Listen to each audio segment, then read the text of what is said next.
Buksan ang iyong mga mata, gumising na at magsaya. Kalimutan na ang problema, tayo na't magpuri kay Jesus. Buksan ang iyong mga mata, Gumising na at magsaya, kalimutan na ang problema. tayo na't magpuri sa Kanya.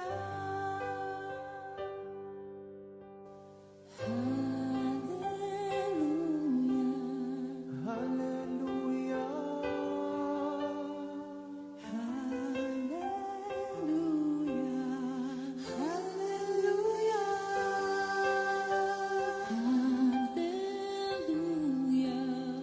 hallelujah, hallelujah, hallelujah. hallelujah.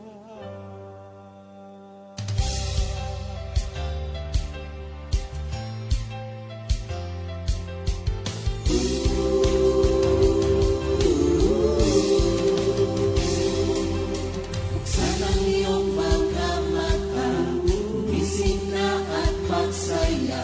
Kalimutan na ang problema, tayo na't magpuri kay Jesus. Buksan ang iyong mga mata, gumising na at magsaya. Kalimutan na ang problema, tayo na't magpuri sa Kanya. Hallelujah, hallelujah, hallelujah, hallelujah, hallelujah, hallelujah, hallelujah, hallelujah. Buksan ang iyong mga mata, gumising na at magsaya. Kalimutan na ang problema, tayo na't magpuri kay Jesus. Buksan ang iyong mga mata, gumising na at magsaya. Kalimutan na ang problema, tayo na't magpuri sa Kanya. Hallelujah, hallelujah, hallelujah, hallelujah, hallelujah,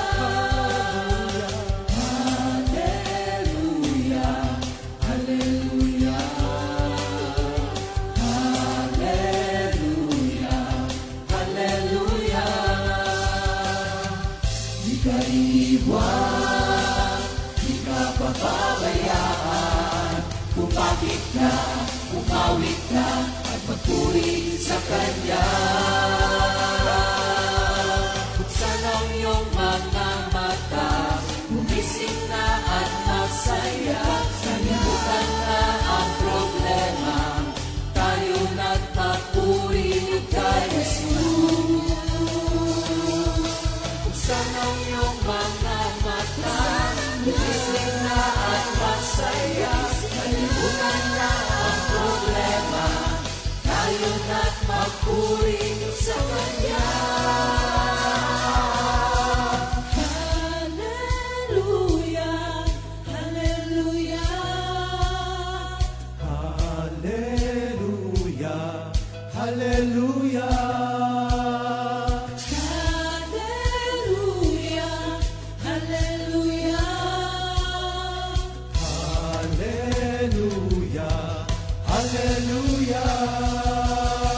Sa iyong mga mata, gumising na at magsaya. Kalimutan na ang problema, tayo na't magpuri.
We will sing to the God of our salvation. We will not be afraid, for God is with us. When you're down in trouble and feeling secure, don't be afraid, for God is with us. If you think there are no possibilities and don't know what to do, lift up your hands to the Lord and He will sustain you. It is God who will lift us up whenever we are down. It is God who will raise us up from the miry clay. Jesus is a firm foundation, and we will stand secure.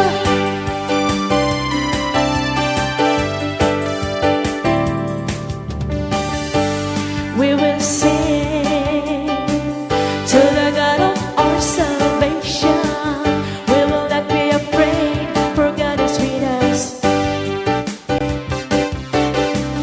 When you're down in trouble and feeling secure, don't be afraid, for God is with us. If you think there are no possibilities and don't know what to do, lift up your hands to the Lord and He will sustain you. It is God who will lift us up whenever we are down. It is God who will raise us up from the miry clay. It is God who will lift us up whenever we are down. It is God who will raise us up from the miry clay. Jesus is our firm foundation, and we will stand secure. And we will stand secure. And we will stand secure.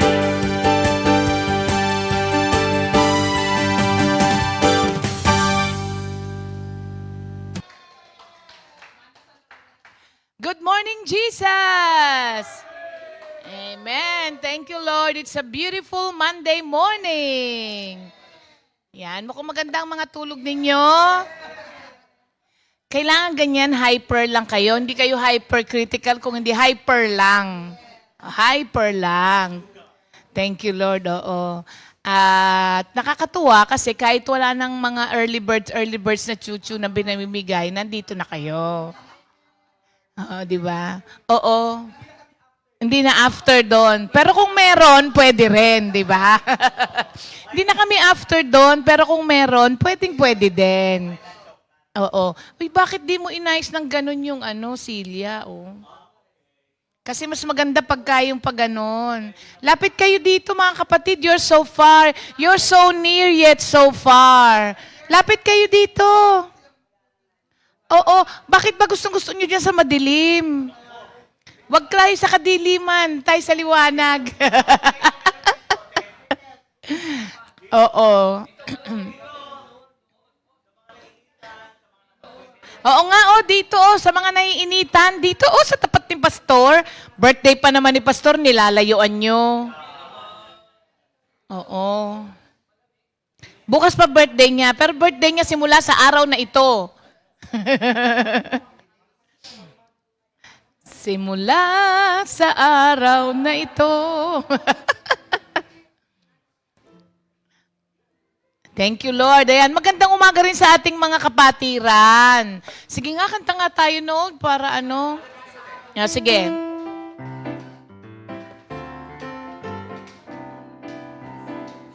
What a beautiful day to start praising the Lord. What a beautiful day to honor and thank the Lord. To know Him more, to serve Him more, to love Him more each day. What a beautiful day to start praising the Lord. What a beautiful day to start praising the Lord. What a beautiful day to honor and thank the Lord. To know Him more, to serve Him more, to love Him more each day. What a beautiful day to start praising the Lord. I love Him more each day, my Lord. I love Him more and more each day. To serve Him more, to love Him more each day. What a beautiful day to start praising the Lord. God is working on me to do His will. God is working on me to do His will. His word sustains and delivers me from fear to faith.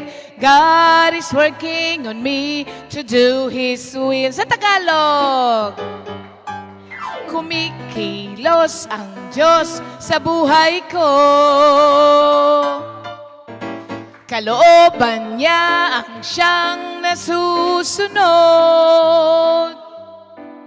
Salita niya'y nagpapalakas, ako'y walang takot. Kumikilos ang Diyos sa buhay ko. Ayan. Thank you, Lord. Nag-medley si Arnold, Yan. Glory to God. Magandang umaga mga kapatid sa lahat po ng mga nasa kanilang mga tahanan at nasa kanilang mga trabaho, yung iba'y nagbabiyahe, at sa mga kapatiran po natin sa ibang bansa. Magandang umaga, magandang tanghali at magandang gabi. Saan man po kayong dako ng daigdig nandoon, maganda kayo. Oo, thank you Lord. At happy birthday kay Pastor bukas! Kantahan naman natin ngayon na kasi hindi na ako bukas kaya. Kantahan na natin siya ngayon. Happy, happy birthday! Happy, happy birthday! Happy birthday! Happy birthday! Pastor Alex! Happy, happy birthday! Happy, happy birthday! Happy birthday! Happy birthday! Pastor Alex! May the good Lord bless and keep you. May the Lord's light shine upon you. Happy, happy birthday! Happy birthday! Thank you. Amen. Oo. Ilan taon ka na daw?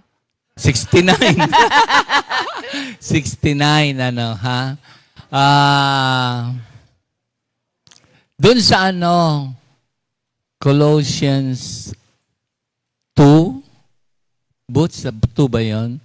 6 to 7, Kasi si Lola Tess, tuwing magsasalita siya, sabi niya, nagpupurit ang papasalamat siya kay Lord sa mga supporter ng gospel.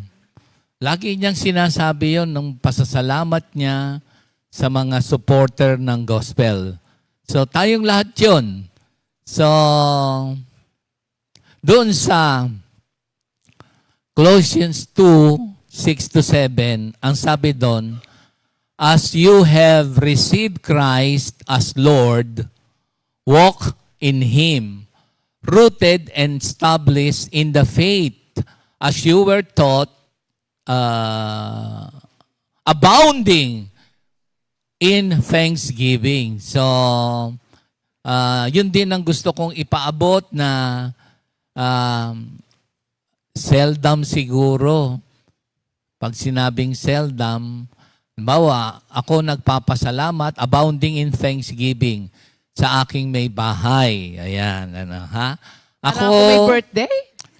Hindi kasi pag sinabing abound, na-receive na natin si Jesus Christ. So we all have to walk with Him. Rooted, ibig sabihin, maging malalim sa ating relasyon sa Panginoon Diyos. Pag sinabi namang build, 1 Corinthians 3:11, wala nang pundasyon na build kung hindi si Jesus Christ. Sa 1 Peter 2:9, tayo yung living stone. Part tayo ng holy temple, a royal priesthood, a holy nation, called to bring praises and glory to Him. Balik ka na dun sa thank you sa akin. Teka muna, kukompletohin ko na. Birthday ko naman eh. Sige. So, yun, mga kapatid, napakahalaga nung mga binibigay sa ating pagpapalang salita ng Diyos. So, abounding in thanksgiving. Siyempre, magpapasalamat din ako sa mga magulang natin na nag-umpisa. Magpapasalamat din ako sa mga kapatid ko. Magpapasalamat din ako sa mga kapatid ni Sister Ria. So, those things, sa mga pamangkin, sa mga apo, hindi minsan na appreciate yung sama-sama na naglilingkod kay Lord. And most especially, so si Lola Tess, lagi siya nagpapasalamat sa supporter ng gospel. So, sa abounding in thanksgiving, kasama na, hindi ko man minsan, seldom nga na nagpapasalamat ako sa mga kamanggagawa. Ayun.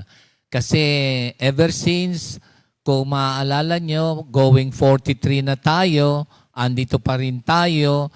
So, we thank God na yung ating mga fellow workers na hindi nakakalimutan yung ating commission na take the teachings that you heard me proclaim in the presence of many witnesses and entrust them to reliable people who will be able to teach others also. At ako naman natutuwa doon kay Brother Mondo na hindi niya nakakalimutan yung ating vision na we are a Christian community committed to proclaim the final end of man, which is knowing and loving God more devotedly, entirely, for us to secure the eternal happiness. At alam ko nga yung ating values ay hindi rin natin nakakalimutan na to understand and not to judge, to patience to seek and save the lost, tapos passion for His Word, is passion for His Christ, love unconditionally, tapos unity in the body of Christ, loyalty to the Christ, and loyalty to the community at all costs. At yung ating mission, huwag niyong kakalimutan niya, mga fellow workers, patuloy lang tayo sa ating calling. We are called to be we are a holiest. It is a holiest service, happiest, even though it is the hardest service. Kaya patuloy tayong lahat sa paglilingkod sa ating Panginoon Diyos. At katulad ni Lola Tess, lagi siya nagpapasalamat sa mga supporter ng gospel.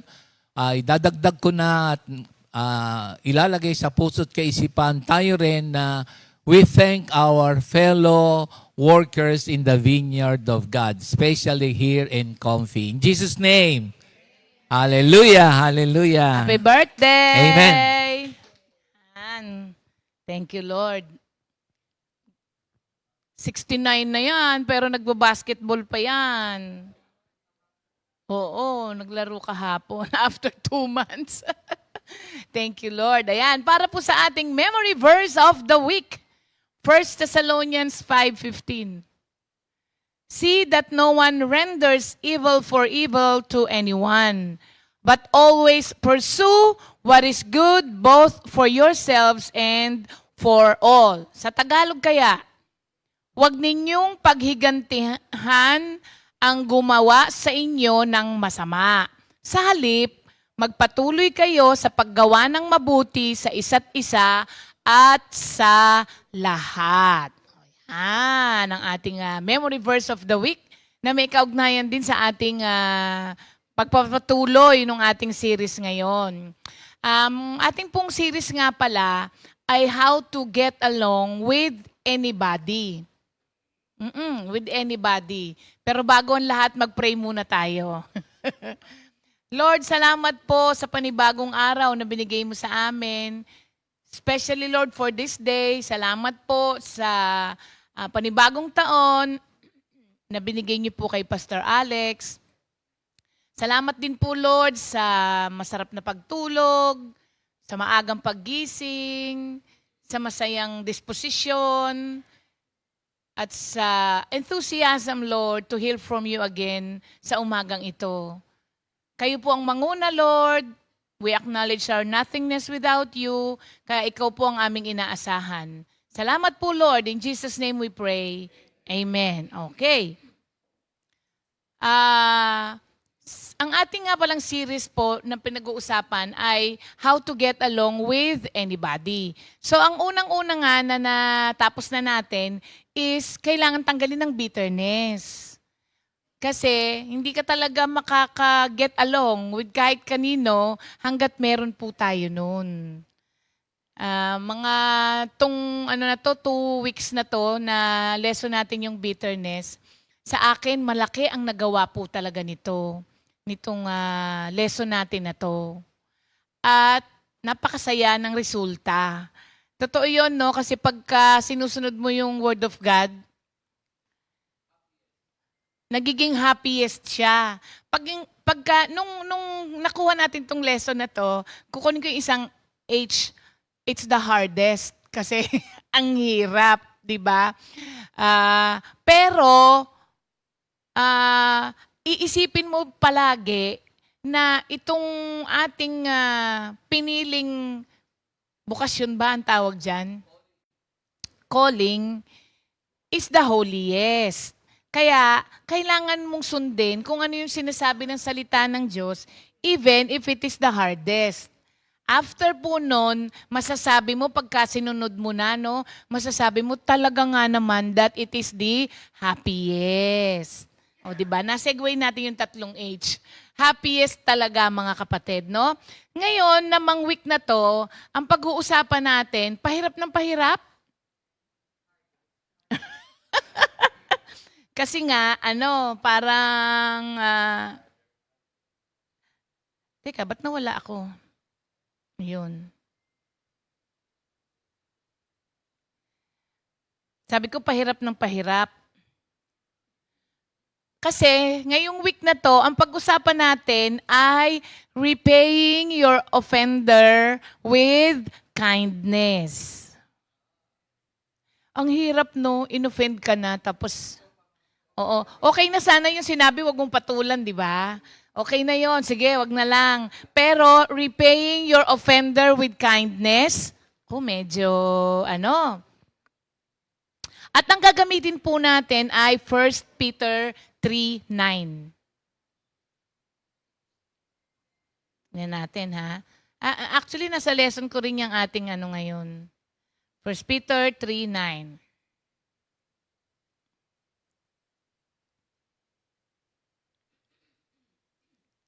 Do not pay back evil with evil or cursing with cursing. Instead, pay back with a blessing. Because a blessing is what God promised to give you when He called you. Yan ang ating pag-uusapan sa araw na ito. Kayo po ba ay, nung bata ba kayo, naglaro kayo ng Jolens? Yung goma. Ang pinakagusto kong laro sa goma ay yung ibinabaon sa buhangin na nakabundok, tas yung susungkitin, di ba? Pinakagusto ko 'yon. Imagine ninyo na merong 2 bata na naglalaro nun.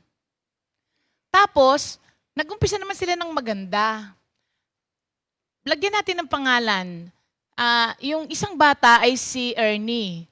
Yung isang bata ay si Ali. Naglalaro ngayon sila. Tapos, bigla na lamang parang nadidihado na si Ali. Oo. Ang daming collector's item ni Ernie. Sabi niya, naku, mawawala lahat sa akin to. Dahil nakita niyang dihado siya, ang ginawa niya, di ba merong yung ganon, yung titirahin mo para yun yung sumute? Ang ginawa niya, ginulo niya na ganon. Lahat yung mga Jolens na nandun, papasok na dapat dun sa butas, ginulo niya. Sa takot na matalo siya ni Ali. Sabi ngayon ni Ernie, alam mo, simula nung una, hindi naman talaga kita gustong kalaro eh. Dahil ganyan ka lagi. Hindi na tayo bate. Sasabihin naman itong si Ali, hindi na naman kita gustong kalaro, kalbo. Ganon. Sabi niya, ikaw, maliit ka. Kalbo. Sasabihin naman siya, ikaw, nano. Gaganunin. Di ba? Parang ganun eh. Mga bata kasi talagang ganun talaga pa, di ba? Lahat na lang ng maisip mo nung bata ka, di ba? Batuhan kayo eh. Hanggang sa wala ka nang masabi, di ba? Kasi naubos na eh. Tapos, umabot na sa, ampon ka na. Hindi nga, ganun talaga tayo nung bata tayo, di ba? Paramihan ng Di ba lagi nating sinasabi, naku, huwag mo nang pansinin yan kasi bata lang yan. Ganyan ang mga bata. Pero, bata lang ba talaga ang gumagawa nun? Ang totoo nga, mas matindi ang mga matatanda.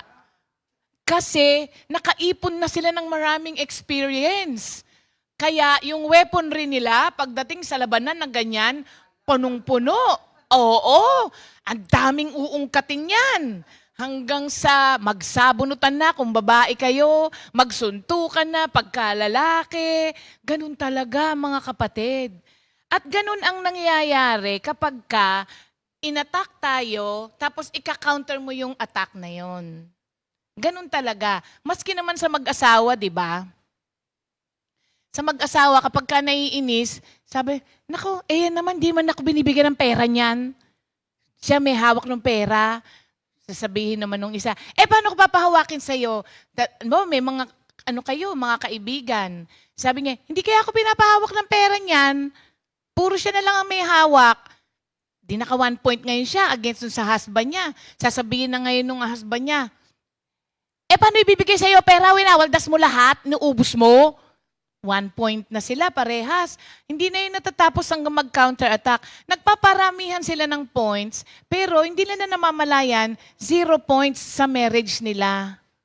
0 points. Nagkaka-point sila against each other, pero 0 points ang nabibigay. Hello? 0 points ang nabibigay nun sa marriage.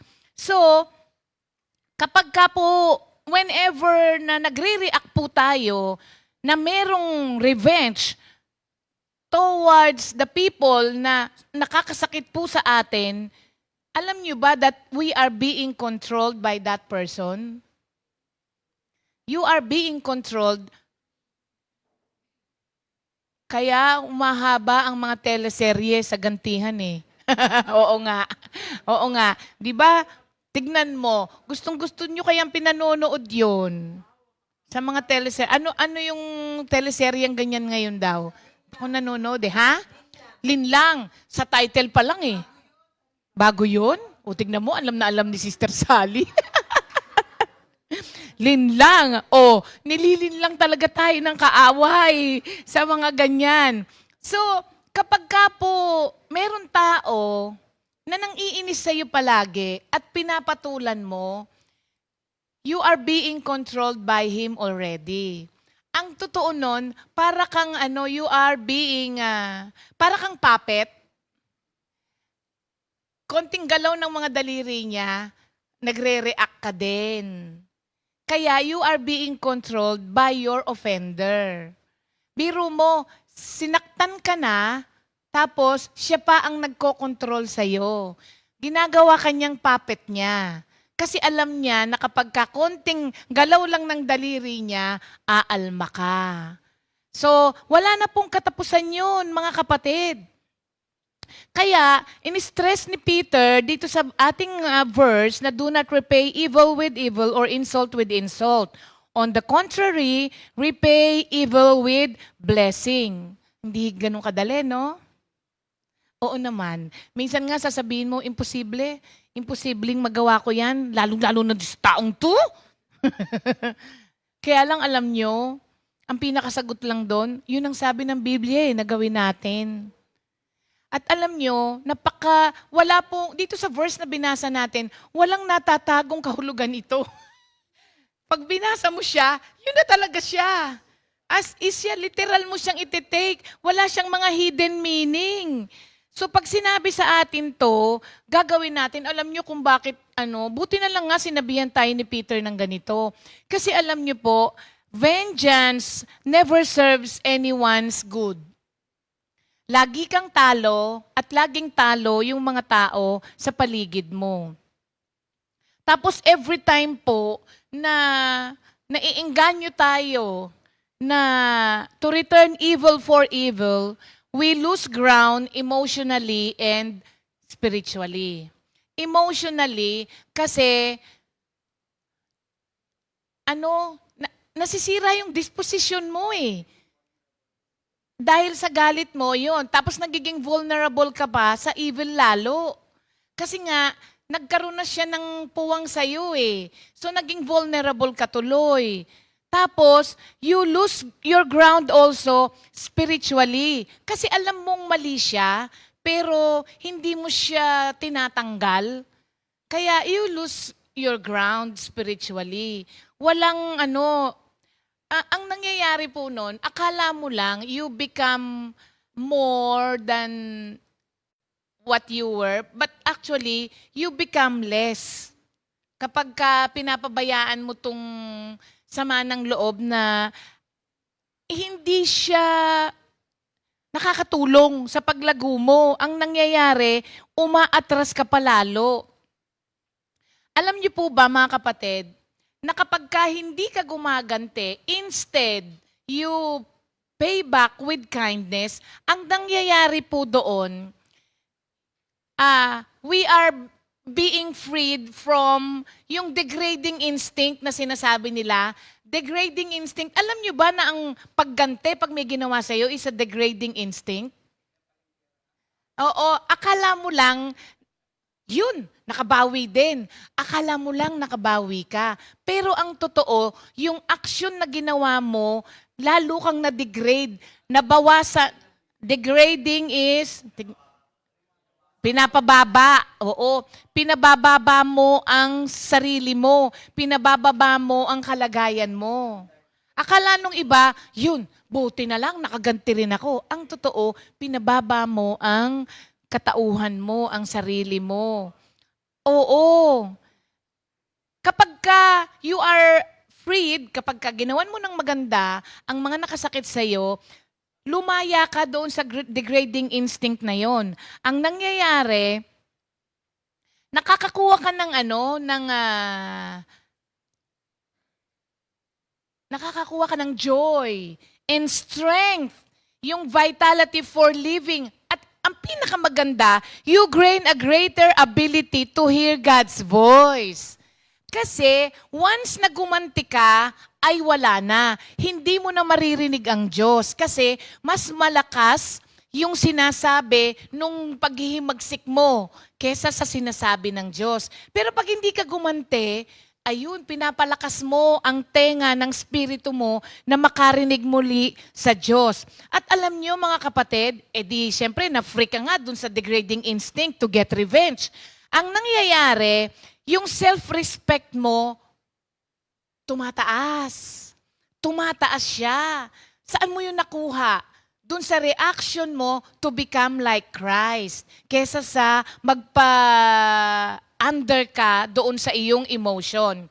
Alam niyo po ba, alam natin yung kwento. Ito ang pinakamagandang analogy kung how to repay your offender with kindness. Natatandaan niyo ba nung nagtago si David kay Haring Saul? Tinutugis siya kasi gusto siyang patayin eh. Umabot na po sa ganun. Pagkatapos ng maraming mga ginawa sa kanya, sinipat siya, buti na lang nakailag siya. 'Di ba? Ang dami-dami ng mga ginagawa sa kanya. Nagtago siya sa kuweba. 'Di ba? Parang pag tinignan mo, ang Diyos talaga ang gumagawa ng pagkakataon. Sa dinabi-namin ng kuweba na pwedeng pagpahingahin ni Saul habang tinutugis niya si David. Tandaan ninyo, si Haring Saul ay merong kasamang 3,000 na sundalo sa paghahanap kila Haring David. Akalain nyo sa dinami-dami ng kuweba sa Israel nung mga panahon na yon, ay pumasok at nagpahinga si Saul kung saan nagtatago si David? Pero, nakita nyo ba kung ano ang ginawa ni David? Hindi siya bumaba doon sa level ng kalagayan ni Saul pagdating sa galit. Ibinigay na sa kanya siya ng Diyos. Kung ako yun. Sasabihin mo, Minister Ali, si Lord na to. Si Lord na to, ibinigay ka sa aking mga kamay. Totoo namang ibinigay talaga ng Diyos sa kamay niya si Saul nung na yon. Pero imbis na patayin niya, kasi alam nyo, kung pinatay lang ni David yon, tapos na problema niya eh. Shortcut talaga yun. Wala na siyang iintindihin. Pero ano ang ginawa niya? In-spare niya. At makikita mo rin po dito ang kagandahan ng you repay your offender with kindness. Although hindi siya nangyayari sa lahat ng pagkakataon, pero mas marami at mas mataas ang porsyento na mangyari yung naging reaksyon ni Saul sa kanya. Di ba sabi niya, papaalis na nga siya eh. Tapos biglang tinawag siya, hindi ba? Sabi niya, ibinigay na kayo ng Diyos sa kamay ko. Pero hindi ko kayo... Anong word? Pwera dyan, ayokong gamitin. O sige na nga, hindi ko kayo kinanti, sabi niya. Ibinigay na kayo na... Tapos alam mong nangyari kay Saul. Di pa nabaluhod siya, tas umiyak siya. Baluhod siya, tas umiyak siya. So, ayun po yung beauty of giving a blessing instead. Di ba?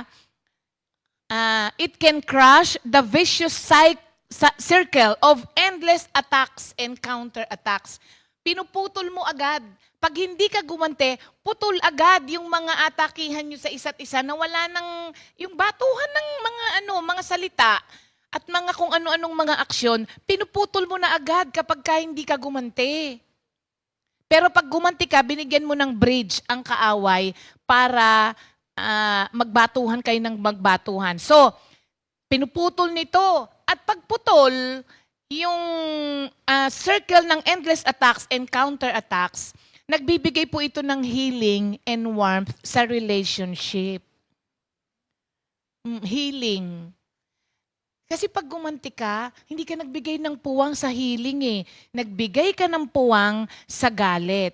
So, bilang si Kristo po, ang prime example natin, pinapakita niya sa atin na even the evildoers must be shown goodness instead of revenge. Kasi nga, ang mga evildoers, sanay sa evil eh. Pagka binatuhan mo rin ng evil, wala ring pagkakaiba. Anong mangyayari sa kanila? Walang pagbabagong magagawa yon sa kanila. Although sometimes, kailangan mong i-defend ang sarili mo sa kanila, pero maski si Lord kasi, di ba? Maski si Kristo nung nagpipreach siya dito sa lupa, madalas na kapag inaatake siya, dinidependehan niya yung ginagawa niya, yung sarili niya. Pero ang pinakabilin po dito, walang masama na i-defend mo yung sarili mo. Pero ang pinakabilin dito, wala dapat retaliative measures na kasama ang defense mo.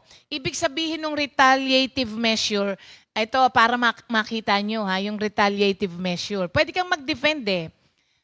Eto, ano kayo rito? Meron akong kwentong babasahin at ako'y natawa nung binasa ko to. Pero ito yung sinasabing, minsan nagde-defend ka with retaliative measure. So sabi niya, I was in the McDonald's drive-thru this morning. And the young lady behind me leaned on her horn. Ibig sabihin, binusinahan siya. Because I was taking too long to place my order. Sabi niya, I was ordering something different and had to check the menu. Sa loob-loob daw niya, di lumipad ka sa loob-loob niya. So, nung napunta na daw siya sa first window, sabi niya, I paid for my order and I paid for her order. So, nung lumakad na daw siya, nalaman ng babae na binayaran pala nung binusinahan niya kung ano yung order niya, medyo parang hiyang-hiya pa rin siya, gumanon daw siya sa bintana, tapos kumaway siya doon sa binusinahan niya, at sabi niya, thank you. Sabi niya ganon. So, pumunta na siya. Parang nahiya na yung So sabi niya parang na-embarrass daw siya with her kindness. Sabi niya ganon. And her rudeness, sabi niya. When I got to the second window, sabi niya, I showed the clerk both of the receipts. Took the food I ordered as well as the food the woman ordered behind me and drove away. Sabi niya, the rude woman was forced to go back to the end of the line and start all over again. Akala mo okay na no? Tapos sabi niya, the lesson, sabi niya, don't honk your horn at seniors. Sabi niya, P.S. I've been looking in 4 different Bible versions to find the verse that says what I did was acceptable in certain circumstances, sabi niya. But for some reason, I haven't located it yet. Kasi wala sa Biblia yon. So, nakita niyo po ba mga kapatid? Parang nakakatawa siya, pero para siyang honest appraisal kung ano ang yung mga instinctive desire natin na kapag ka merong ginawa sa atin. Alam niyo yun? Di ba nakakatawa siya? Pero sa totoo lang, yun talaga yun. Pag may ginawa sa'yo, actually umaandar agad ang yung isip mo, paano ba ako makakaganti dito? Instinctive yan instinctive desire sa mga offender natin to get even. Kasi kapag yung sense of justice po natin na violate, ang gusto natin pa nga makaganti ka, tapos kung ano ang ginawa sa'yo, siya rin eksaktamente, walang labis, walang kulang dapat ang magawa mo rin sa kanya. Tapos ang gusto natin, immediately. Hindi pwedeng yung mamaya na lang, gagante ko. Hindi. Di ba pagka nag-aawayan ng salita sa salita, kung ano-ano ang mga lumalabas sa bibig natin na pagsisisihan natin afterwards. Why? Because of that instinct na when you are offended o kaya yung sense of justice mo was violated, agad-agad kailangan makaretaliate ka. Kaya minsan, kung ano ang maisip mo, sinasabi mo. Tapos later on, pagsisisihan po natin. So kapag ganun kasi, nasasaktan tayo, bumabalik tayo doon sa batas ng Old Testament. An eye for an eye, a tooth for a tooth. Bumabalik po tayo doon. So, sayang yung babae, okay na sana. Binayaran na So parang sa totoo, mapapahiya talaga yon. Biro mo, nahiya nga siya Tapos bigla siyang gumanon. Thank you. Di para bang, naku, binusinahan ko na. Tapos binayaran pa yung order ko. Tapos inuwi pa rin pala niya yung kanyang order. Aba, mas matindi yung yung balik niya. Binusinahan, oo, di ba? Oo. Pero, alam nyo, sinabi rin ni Peter 2:23, when they hurled insults at him, he did not retaliate. Yun na lang ang gawin natin na example po natin, mga kapatid.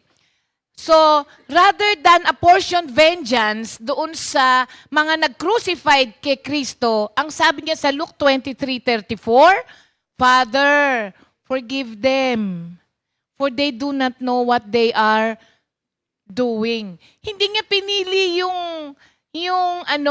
mas pinili niya na maging biktima siya ng injustice rather than yung counter-attack.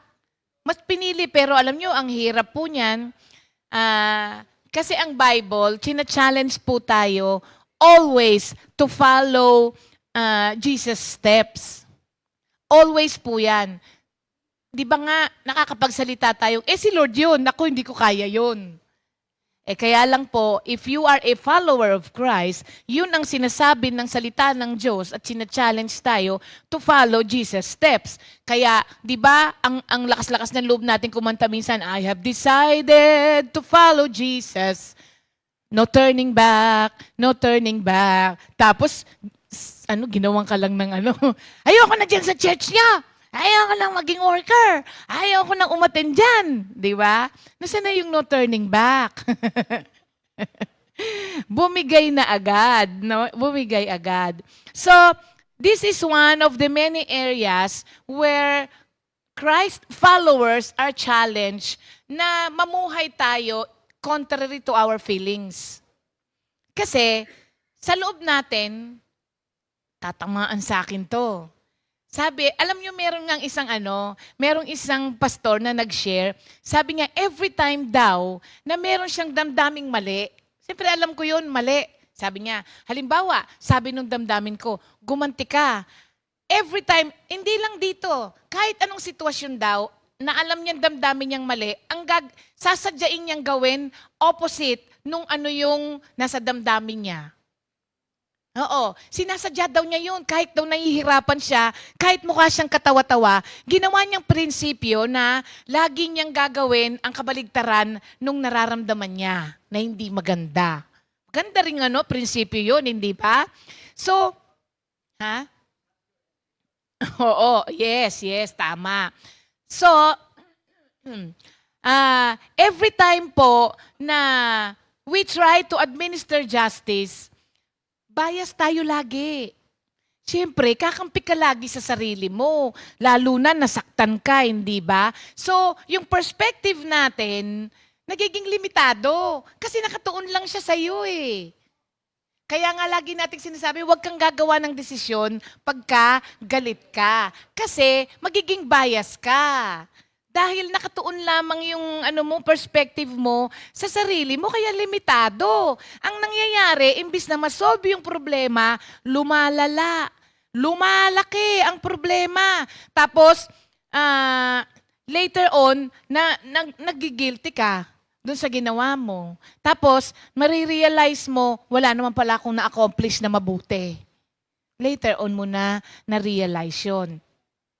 Pero, kung merong desire on your part to give a blessing instead of revenge sa taong nakasakit sa'yo, merong magandang nagde-develop.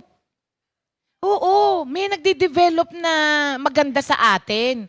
Tignan po ninyo mga kapatid, di ba? Yung sabi nga natin kanina na kwento ng yung circumstance ni Saul at saka ni David, hindi ba? Napaka-vulnerable nung place na yun ni Saul, kung tutuusin. Pero, nung ginawan siya, nakita niya na ginawan siya ng maganda ni David, kahit na punong-puno ng galit yung puso niya, napaiyak siya. Napaiyak siya. Saan yung yung gawan mo ng mabuti, tas baka ma-burn pa sa shame?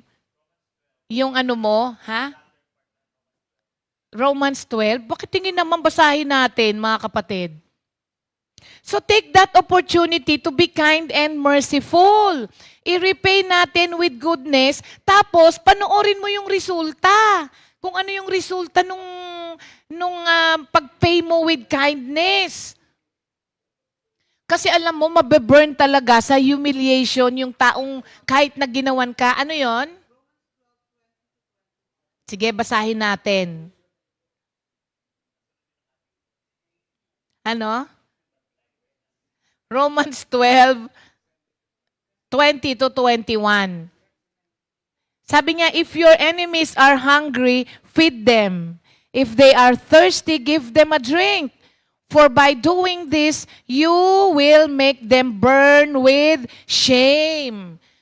Do not let evil defeat you. Instead, conquer evil with good. Yun ang gagawin natin. May nangyayari po mga kapatid, they will melt with humiliation, ang sabi doon sa binasa natin. Malay mo, after melting with humiliation, they will admit their error and they will ask for forgiveness. Diba? Although, sabi nung iba, hindi naman, bakit dati may ginawa na ko niyan? Hindi naman. Regardless of their reaction, mga kapatid, pag ginawa mo po yun, marirealize mo na sa sarili mo, ay, nakakapamuhay na pala ako ng kagaya ni Kristo. Well and good for you, pero sa Kanya, bahala siya. Hindi ba? Oo, tama. Minsan tama, Minister Ernie. Nare-realize naman nila. Kaya lang, nangunguna pa rin yung pride nila. So, ayaw nilang umamin. So, touching on the same theme, sa Romans 12:17, kasi napaka-aware ni Paul sa vindictive nature ng tao eh. Talagang mapaghiganti tayo eh. Kaya ang sabi niya sa Romans 12:17, do not repay anyone evil for evil. To another church, ang sabi niya sa 1 Thessalonians 5:15, make sure that nobody pays back wrong for wrong, but always strive to do what is good for each other and for everyone else. Again, napaka-plain na naman nitong verse na to. Wala pong mga hidden meaning ito. Kung ano siya, yun na rin yun. So, even though human nature po sa atin to want to seek retribution, especially sa mga sa atin, hindi natin dapat gawin yan. Hindi mo i-judge.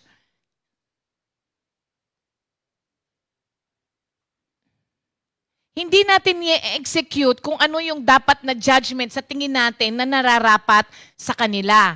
Alam nyo, merong isang story, yung isang pastor. Itong pastor na to ay nagpa-pastor sa Russia. Sa Russia. Ngayon, merong isang bagong new convert sa church niya.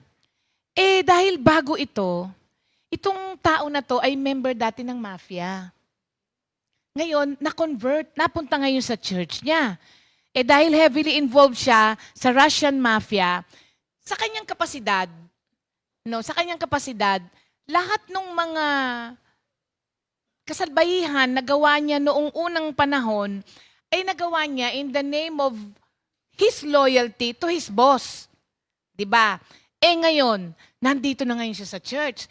Nung time na yon na nasa church siya, merong nangyayari sa church nila na merong tao o isang grupo ng tao na sinisiraan yung pastor at saka yung church.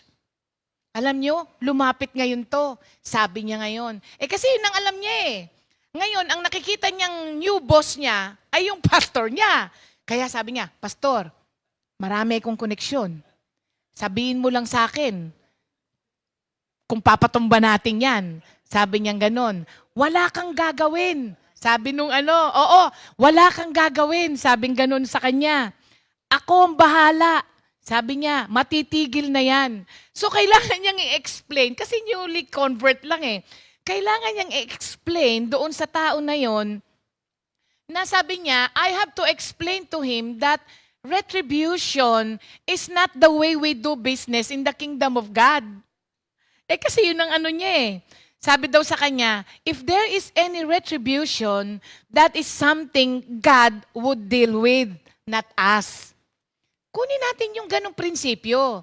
Kung talagang ikaw ay sinalbahe, huwag kang magiganti. Kung merong dapat wag mo rin ipagtanggol na yung sarili mo kasi kung merong gagawa nun, ang Diyos ang gagawa nun, hindi ikaw. Oo.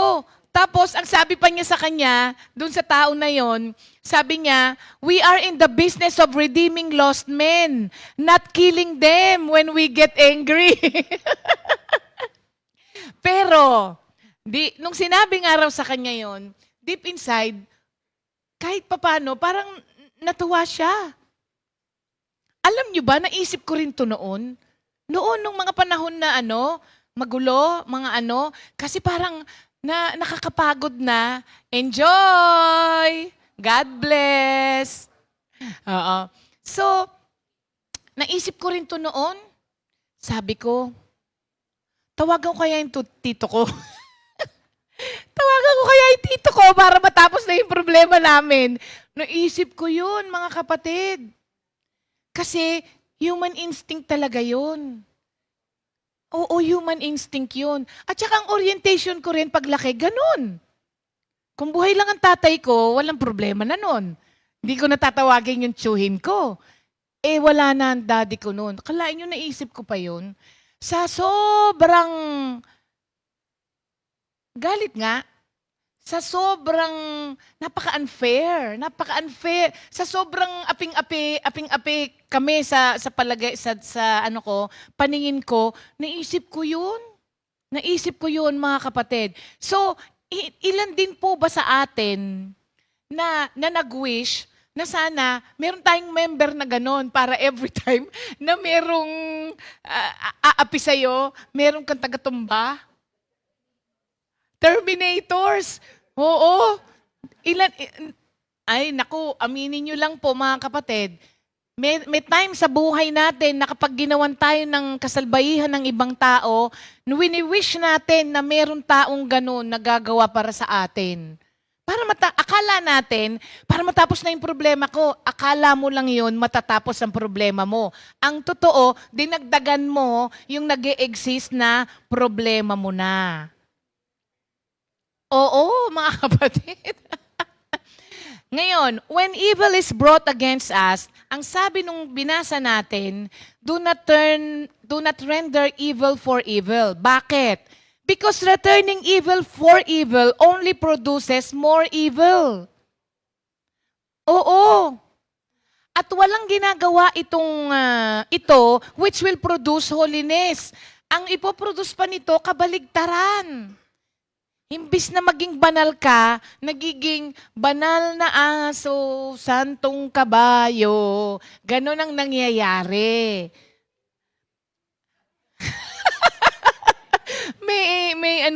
may tawa pa. Hindi mo po pwedeng gamitin ng evil to combat evil. Walang solusyon yon. Evil, combat evil? Hindi nga eh.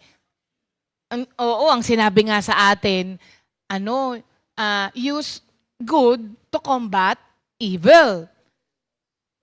Oo, kasi pagka puro evil ng evil, mga kapatid, we are making the situation worse. Nagbi-build po siya para siyang apoy na tapon ka ng tapon, kada bitaw mo ng salita, para kang nagtatapon ng tuyong-tuyong kahoy doon sa fire. Palaki siya ng palaki. Tapos, hindi na siya matatapos. In contrast to returning evil with evil, ang sabi po doon, but always pursue what is good. Ang sabi doon sa binasa natin. Ang salitang pursue po, pag tinignan mo, ibig sabihin ni you go after or you strive for it. Ibig sabihin, pagpupursigihin mo siya. Tingnan ninyo, ang human nature is to get revenge. Repaying it with kindness is not human nature. Kaya ang sabi niya sa atin, you have to pursue it. Sasadyain mo siya. You have to go after it. You have to strive for what is good. Sasadyain mo talaga. Didesisyonan mo, kapatid. didesisyonan mo. Kasi hindi instinct sa tao yun. Meron tayo lahat defense mechanism eh. Every time na matitrigger yon, ang instinct talaga natin ay ipagtanggol ang sarili mo, tapos get even. Di ba nga, minsan sinasabi mo sa sarili mo, ang tanga-tanga mo, gumanti ka naman, por Diyos, por Santo. Sabi, do yourself a favor.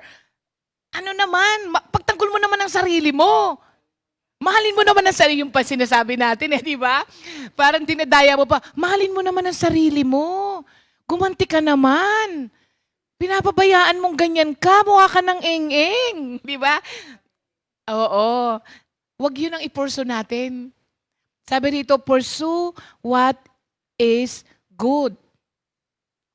Alam niyo mga kapatid, ang sabi, si Paul, sinabihan niya tayo that instead of pursuing yung paghihigante, pursue that which is moral, upright, and honoring the Lord. Ganun lagi.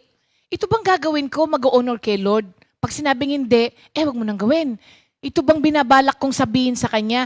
Kayo ba'y, umabot na dun sa gano'n na pagka nagkita kami, eto sasabihin ko sa Kanya. Di ba? Binabalak mo, tas pinapaganda mo, hanggat maaari, pinapatalas mo, ginaganyan mo siya. Para isang bitaw mo pa lang, inahasa mo talaga yan. Kasi binubuo mo siya. Ay, hindi yan.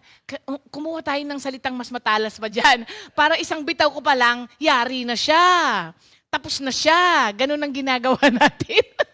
Oo. Pero sabi niya, pursue what is moral. Alam niyo, pagka tinanong natin sa sarili natin, kung ako si Lord, sasabihin ba niya to? Pag hindi, wag na nating ituloy. Sinasabi ko sa inyo mga kapatid, wala pong gandang idudulot yun. Magkakaroon tayo ng lalong lalala yung ating sitwasyon mga kapatid. At wala pong tagasunod ni Kristo na dapat gumagawa ng mga bagay na ito. Kasi, when you follow someone, ina-adapt mo ang lahat ng ginagawa niya. Minimimik mo ang lahat ng ginagawa niya. Actually, kapag ka-follower ka ng isang tao, you are a mirror of that person. Kayo ba'y nakakanood ngayon ng mga news? Hindi ba minsan alam na hindi na maganda ang ginagawa nitong tao na to. Pero kung magsalita yung mga tagasunod niya, akala mo walang ginawang mali kahit na kitang-kita na. So, pagka pinagmasdan ninyong mabuti, mini-mirror nila kung sino yung sinusunod nila. So, if you are a follower of Christ, dapat lahat ng salita mo, lahat ng ginagawa mo, mini-mirror mo yung sinusundan mo. Sabi ko nga sa inyo, di ba? Pahirap ng pahirap. Itong ginagawa natin at tinuturo natin. Kaya lang po, ito talaga ang dapat gawin ng tagasunod ni Kristo. Sabi nung iba, sister, ba't kailangan pa naman kasing gawin yan? Hindi pa po pwedeng ganto-ganto na lang? Hindi po. Kasi kung ano yung sinasabi ng Bible, yun dapat ang gagawin natin. Sasabihin mo, bigyan mo ako ng magandang reason kung ba't ko patawarin yun. Pinakamagandang reason, yun, sabi ng salita ng Diyos. Yun ang sabi ng Word of God. Kaya yun dapat yung ating gagawin. So, conduct ourselves in a moral manner, even towards our offender. Alam niyo po, mga kapatid, sabi natin ang hirap, pero ikaw, sister, yan, ikaw tinuturo mo na naman yan, nagawa mo na ba yan? O ngayon malakas ang loob ko, oo, nagawa ko yan. Nagawa namin yan. So, isa akong pagpapatunay na pwede. Isang pagpapatunay na pwede. Saan ka naman, di ba, hahanap? Sa naturalesa ko at saka sa naturalesa ni pastor, kung saan siya galing, tas kung saan din ako galing, hindi normal yun sa amin. Pero alam nyo minsan, kapag may desire ka kung ano nagawin, kung ano yung ginagawa ni Kristo, maski ikaw, ikagugulat mo sa sarili mo, nagawa ko yun? Nakaya ko yun? Hindi mo nagawa yun. Hindi mo rin nakaya yun. Si Lord ang nasa iyo, kaya mo nagawa yun. Di ba? Saan ka naman makakita ng ginawang ka na ng kung ano-ano, tapos biglang susuportahan mo pa nung merong nangyari. Di ba parang kung tutuusin, buti nga sa kanya, nigas ka na dyan. Pero ano ang nangyari? Sinuportahan pa ni pastor. Di ba?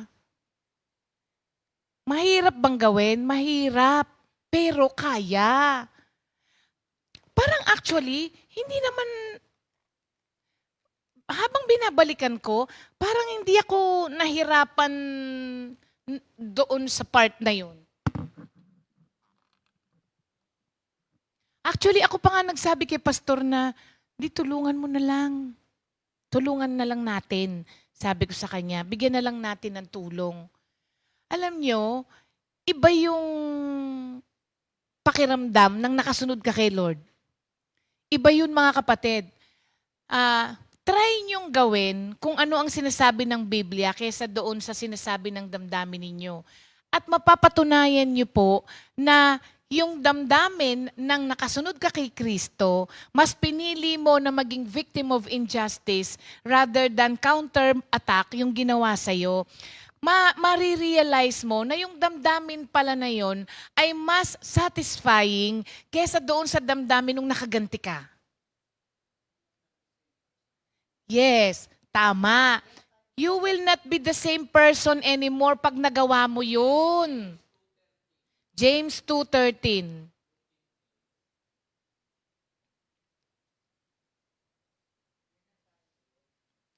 James 2:13.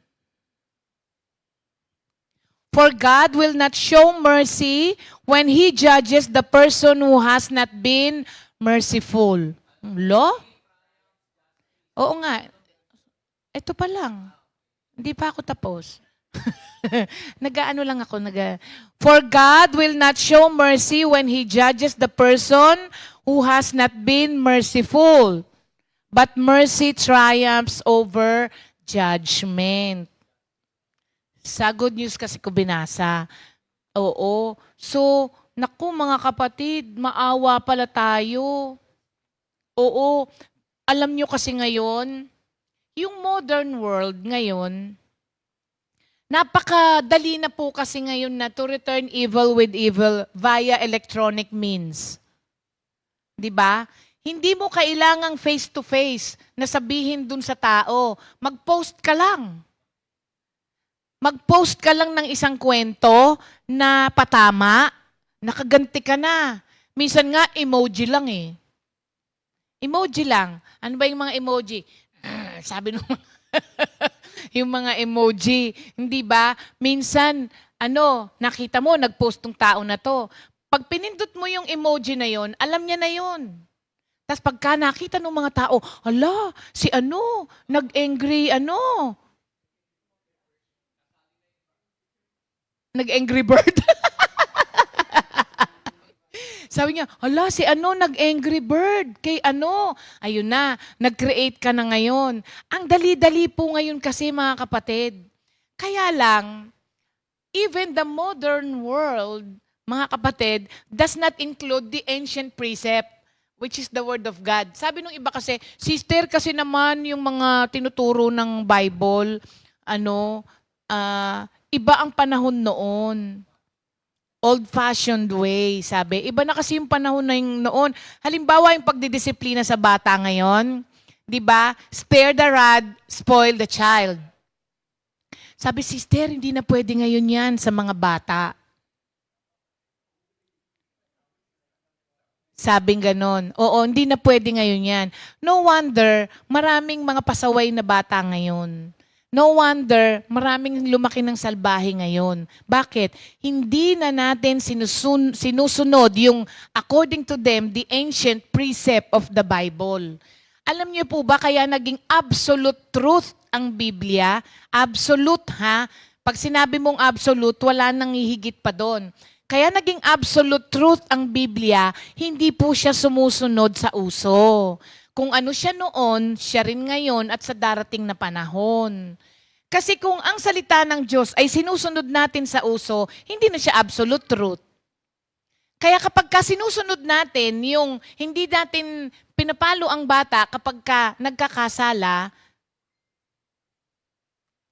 isa tayo sa nagsasabi na hindi na uso ang salita ng Diyos. Oh, sorry po mga kapatid. Pero yun po kasi yung sabi ng Bible eh. Sabi nung iba, di ba? Bible, yan dyan si Luis. Yun po kasi, kaya pag si Luis, hindi pinalo, sasabihin niya, palo. So, sa mga bata ngayon, sa mga magulang din na harap-harapan na, hindi na maganda yung ginagawa ng anak, pero hindi tinutuwid, kasali po tayo doon sa itinuturing natin ang salita ng Diyos, ancient precept, na hindi na applicable sa panahon natin. Ha? Irrelevant, yes. Nagiging irrelevant ang Word of God. So, kung gagawin po nating pabago-bago at isusunod sa uso ang salita ng Diyos, di wala po siyang pagkakaiba sa batas ng mundo na every now and then nire-revise. Hindi na siya absolute kasi pwede siyang i-revise. Yun po,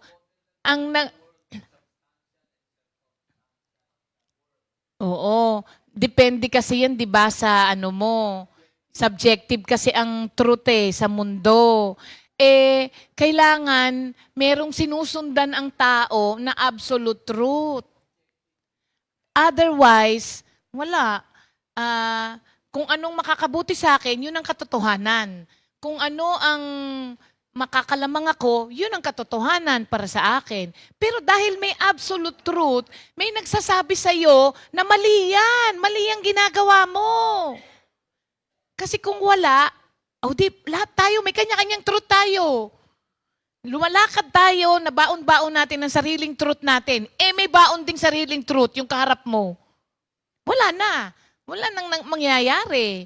Mawawala tayong lahat dito, mga kapatid. So, hindi po pwedeng pasunurin ang salita ng Diyos sa uso. Ngayon, sabi nung iba, lagi nating sinasabi na ang mga Kristiyano ay, tingnan ninyo, sa pagdadamit na lang. Sa pagdadamit na lang, di ba? Madami akong nakikitang Christians na uma-attend sa church ng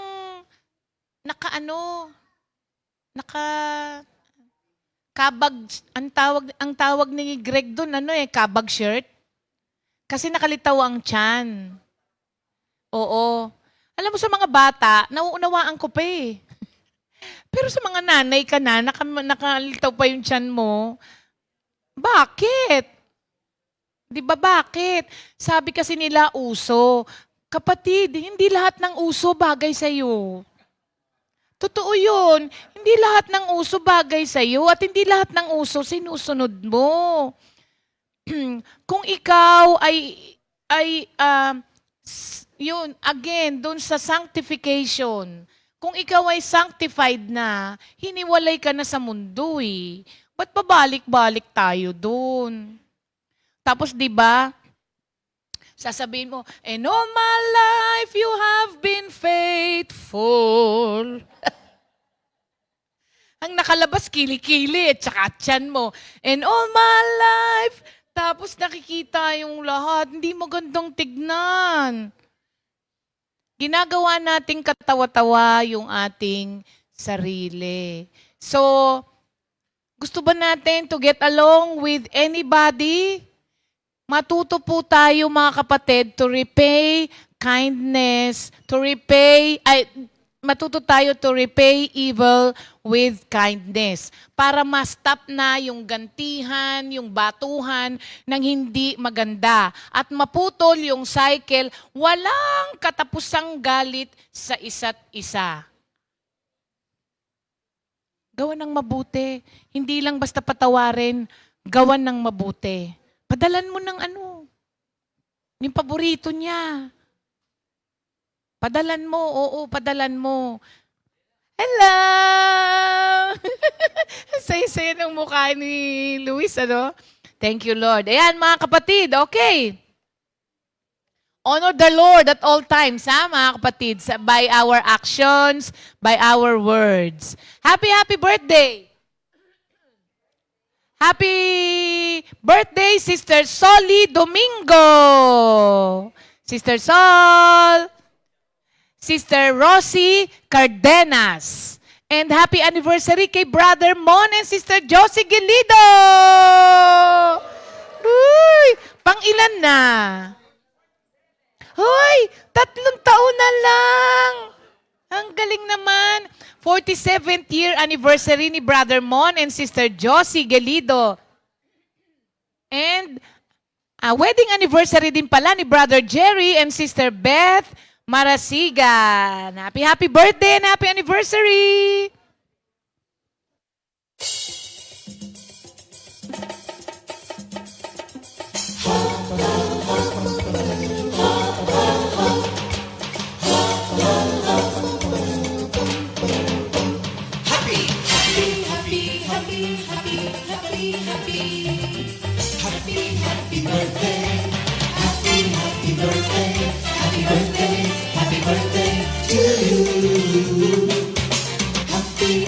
Anniversary, happy anniversary, happy anniversary. Happy anniversary. May the good Lord doesn't leave you, may the Lord's light shine upon you. Happy anniversary to you. Happy birthday to you.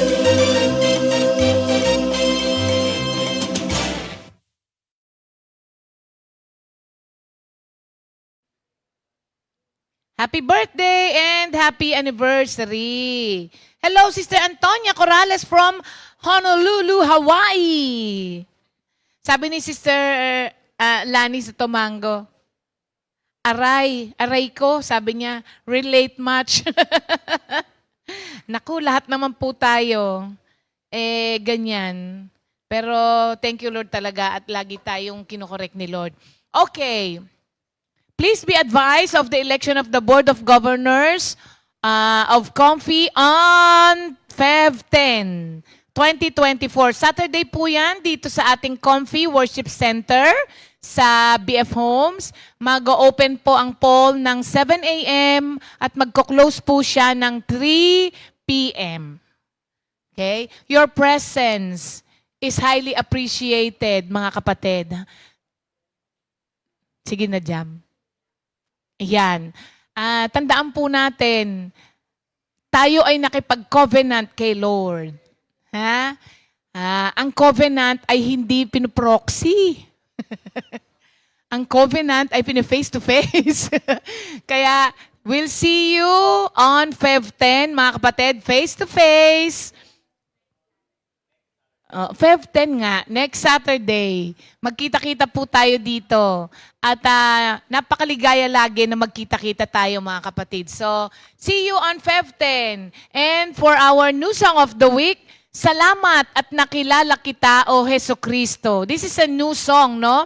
Composed by Sister Mercy Lalog, arranged by Brother S.J. Garcia. God bless you all, mga kapatid!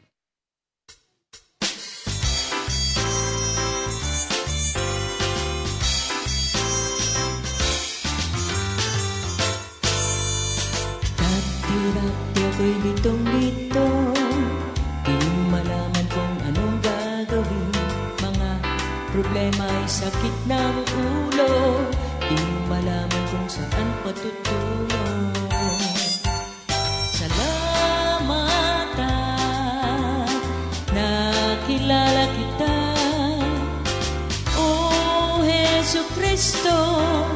Mga problema'y kaya ko nang harapin. Di na rin ako natatakot humarap kahit kanino. Taas noong sasabihin ko ang pangalan mo, Jesus.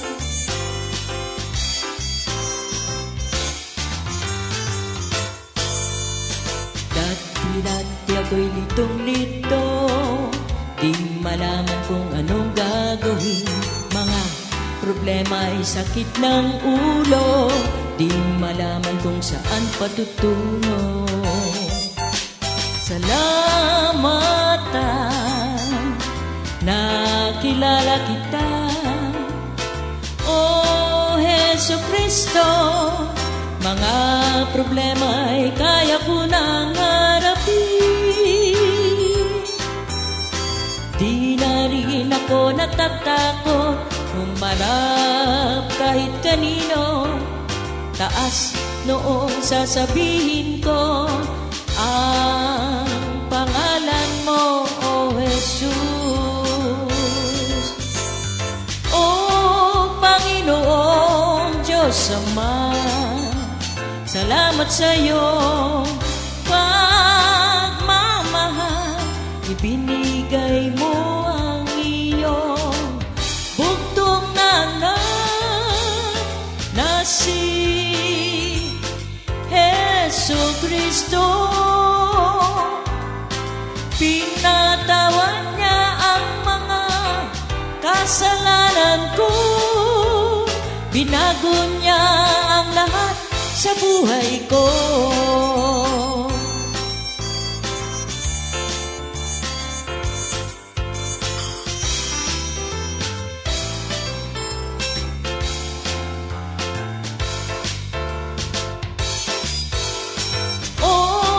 Panginoong Diyos Ama, salamat sa iyong pagmamahal.